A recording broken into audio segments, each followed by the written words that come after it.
BOYA M1 content ক্রিয়েটরদের মধ্যে one of the most popular microphone হচ্ছে এটি। এজন্য অনেকে এটিকে নাম দিয়েছে জাতীয় মাইক্রোফোন। তবে আমি কিন্তু এই মাইক্রোফোনটি দীর্ঘ 1.5 বছর অধিক সময় ধরে ইউজ করছি। আমার কাছে মনে হয় এই মাইক্রোফোনটি আসলে সবার জন্য নেওয়া উচিত হবে না। তো কারা আসলে এই মাইক্রোফোনটি নেবেন আর কাদের জন্য মাইক্রোফোনটি নেওয়া আসলে উচিত হবে না, এই সম্পর্কে বিস্তারিত জানতে ভিডিওটি সম্পূর্ণ দেখতে থাকুন। আর তার আগে বলবো, আপনি যদি এই চ্যানেল নতুন থাকেন তাহলে প্লিজ নিচে চ্যানেলটা সাবস্ক্রাইব বাটনটি প্রেস করে নেবেন। So hi viewers, it's me অনেক and you are watching tech টক।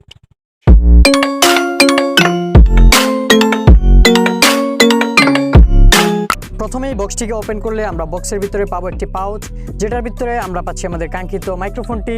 আর তার পাশাপাশি একটি প্লাস্টিকের ব্যাগের মধ্যে ছিল কিছু কানেক্টরস, তার পাশাপাশি একটি পপ ফিল্টার, আর আরও ছিল একটি কর্নার ক্লিপ, এবং এক্সট্রা জিনিস হিসাবে পাউচের ভিতরে ছিল আরেকটি সিলিকা জেল। এখন যদি আমরা মাইক্রোফোনটির দিকে লক্ষ্য করি তাহলে আমরা দেখতে পারবো যে মাইক্রোফোনটির নিচের দিকে রয়েছে 3.5 mm একটি পোর্ট, আর তার পাশাপাশি উপরের দিকে রয়েছে আমাদের কাঙ্ক্ষিত মাইকটি। আর মাঝখানে যে কেবলটি রয়েছে সেটির কোয়ালিটিও কিন্তু বেশ ভালো, আর কেবলের লেন্থটাও কিন্তু অনেক লং, যার ফলে আমরা দূর থেকেও খুব ভালো মতোই রেকর্ডিং করতে পারবো। তো এখন হচ্ছে রেকর্ডিংয়ের পালা। রেকর্ডিং শুরু করার আগে আমরা যে প্লাস্টিকের ব্যাগটা যেটা পেয়েছিলাম বক্স থেকে, ওইটার ভিতরে ছোট্ট একটা ব্যাটারি থাকবে। ওইটা মাঝখানের যে ক্যাপাসিটারের মতো জিনিসটা আছে ওইটার ভিতরে প্রথমে ব্যাটারিটা ইনসার্ট করে নিতে হবে। তারপরে ওইটার মধ্যে একটা বাটন আছে যেটাতে একটার মধ্যে স্মার্টফোন অপশন, একটার মধ্যে ক্যামেরা। আমরা যদি স্মার্টফোন দিয়ে রেকর্ড করি তাহলে স্মার্টফোন অপশনটিকে চুজ করব, আর যদি ক্যামেরা বা পিসিতে রেকর্ডিং করে থাকে তাহলে আমরা ক্যামেরা অপশনটিকে চুজ করব। আর উপরের দিকের মাইক্রোফোনটির মধ্যে আমরা যে কলারের ক্লিপটা আছে ওইটাকে প্রথমে ঠিকমতো সেট করে নিব, আর তার পাশাপাশি যে পপ ফিল্টারটি ছিল ওটিকেও ঠিকমতো লাগিয়ে নিব। তারপরে জাস্ট 3.5 mm জ্যাকটিকে আমরা আমাদের মোবাইল বা পিসি বা ক্যামেরাতে ইনসার্ট করে জাস্ট রেকর্ডিংয়ে ট্যাপ করলেই কিন্তু আমাদের অডিওটা রেকর্ড হওয়া শুরু হয়ে যাবে। তো সব কিছুই গেল ফাইনাল এসে সাউন্ড কোয়ালিটি। তো এতক্ষণ ধরে আপনারা এই ভিডিওতে যতগুলো ভয়েস শুনছেন সব কিছুই কিন্তু এই মাইক্রোফোনটি দিয়ে রেকর্ড করা, যার ফলে আপনারা ভোকাল কোয়ালিটি এখন আপনারা নিজেই দেখতে পারেন। অনেকেই মনে করে BOYA M1 দিয়ে রেকর্ড করলে আসলে আশেপাশে নয়েজ তেমন একটা ক্যাচ হয় না। তো এই বিষয়টা কিন্তু একদমই ভুল। BOYA M1 দিয়ে আপনারা যদি অডিও রেকর্ড করেন তাহলে কিন্তু আশেপাশে অনেক নয়েজ চলে আসে।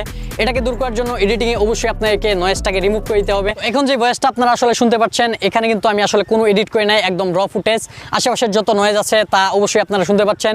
আর এখন যে আপনারা ভয়েসটা শুনতে পাচ্ছেন এটাকে কিন্তু আমি এডিট করে ভয়েসটা আশেপাশের যে নয়েজ আছে ওইটা কিন্তু এখন রিমুভ করে দিছি। এখন অডিওটা কিন্তু আগের থেকে অনেকটা ক্রিস্প এবং ক্লিয়ার। তো কিভাবে অডিও থেকে এই নয়েজকে দূর করতে হয় ওইটা জানতে হলে অবশ্যই কমেন্ট করে জানাবেন। ওইটা একটা টিউটোরিয়াল আমি ফিউচারে আপনাদের জন্য অবশ্যই দিয়ে দিব। তো এখন আসলে ভিডিওর শুরুর ওই বিষয়টি আসি যে এই মাইক্রোফোনটি কেন আসলে সবার জন্য নেওয়া উচিত হবে না।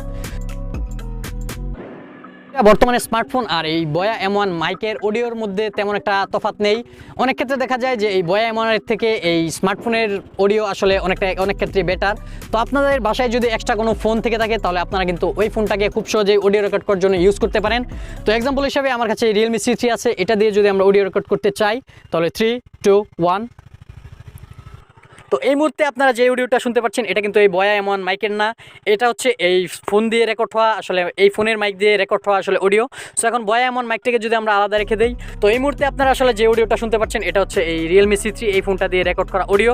সো ফোনটাকে উল্টো করে ধরে আমরা কিন্তু খুব সহজেই বেশ ভালো মানের অডিও রেকর্ড করতে পারি। আচ্ছা, এখন আবার BOYA M1টা লাগাই। তো আপনার বাসায় যদি এমন এক্সট্রা একটা ফোন থেকে থাকে তাহলে কিন্তু আপনাদের এই BOYA M1 মাইকটার কোনো প্রয়োজন আমি মনে করি না, কারণ আপনারা কিন্তু এই ফোনটি দিয়ে বেশ ভালো মানের অডিও রেকর্ড করতে পারছেন। আসলে আমার কাছে মনে হয় যে এই BOYA M1 আর এই স্মার্টফোনের অডিওর মধ্যে তেমন একটা তফাৎ আপনারা বুঝতে পাননি।